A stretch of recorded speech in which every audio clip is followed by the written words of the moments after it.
تعالى كده بقى لما نتكلم مع بعض عن موضوع يعني بعيد عن تفكيرنا شوية، اللي هو موضوع الشخير وتوقف النفس أثناء النوم.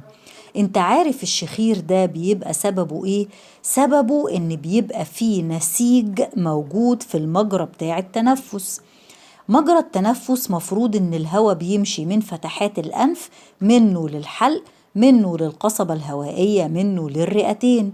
لو في تضخم في اللوزتين، لو سقف الحلق فيه تورم أو تضخم، أو إن هو رخو زيادة، لو اللسان فيه تضخم، لو حصل سقوط اللسان في الحلق نتيجة ضعف وارتخاء عضلات اللسان أثناء النوم، معفرة الهواء علشان يعدي من الممر الضيق ده، هو ده اللي بيسبب اهتزاز في سقف الحلق الرخو ويعمل الشخير.